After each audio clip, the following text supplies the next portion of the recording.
Hi everybody, welcome to The Hide. On today's episode I'm going to be talking about a new camera that I've bought for my wildlife photography and cinematography. Bit of a mouthful that. And the camera that I'm talking about is this one. It's the new Canon R5. Now I must admit I did some research on some cameras, and to me this one was the obvious choice, being it's the new mirrorless camera. It's super quiet.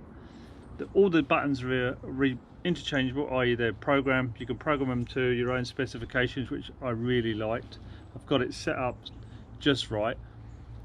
The lenses that I'm using are from my old system. This is a 100-400 EF lens, which with the adapter you can use them on the new RF system. Now this is not going to be a review because there's hundreds of videos out there on the reviewing of this camera, but what I do want to share is some of the video that I managed to capture with this camera.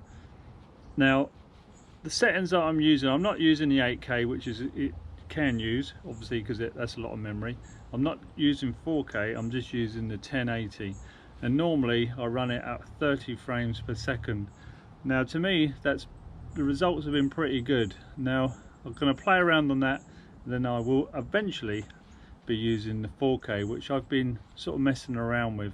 But just to get used to the camera, it's just easier if I do a 1080. It doesn't use up so much memory, and the computer can handle it when I get home. Most of the footage that we'll see is mostly been just handheld, and the good thing about this, not only have you got image stabilization in the lens, and you've also got it in the body, which is the IBIS system, which allows you to hold the camera where you wouldn't normally be able to on the older cameras. I.e. my old camera was a 5D Mark III, so that pretty much when you're on low light you did get camera shake, and this allows you, it's not, you know, it's not 100%, but it helps a lot. Now what I normally use this beanbag here, rest the camera there, and I normally do it by hand. As you'll see in some of the footage, it could be a little bit jittery, but to be honest with you, with the results that I've got by hand holding it, it's been amazing. So I'm going to roll the film and you can watch for yourself and see what you think about the footage that I managed to get from my new R5. But before I go, I just want to have a spin the camera around so you can have a quick little look. And as you can see, it's a lot thinner there as opposed to the normal mirror cameras, and this is the old 100-400 lens, beg my pardon. This isn't the twist one, obviously this is the pull out one. So this is quite an old lens, but I like it. It produces some really nice clear images, especially on the photography side of it, and it's been pretty good to me on the video side of it. This lens is probably over 10 years old and it's still going. It's an L series lens. It does me, I'm pretty happy with it. Now just want to turn the camera around a minute. If anybody that may know this has a screen on the back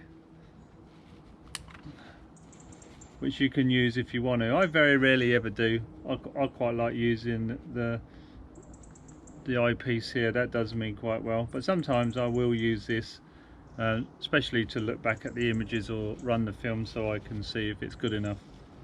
So there's all my buttons. Obviously these are customized, these three here, they're customized on the top, and the good thing about it is it's all sort of to your thumb there. So if you want to just quickly do that, you get used to it. It does take a little while, but it's pretty good. It does me. So like I said, I'm going to roll the film, see what you think, comments down below, like and subscribe if you haven't already, and I hope you enjoy it.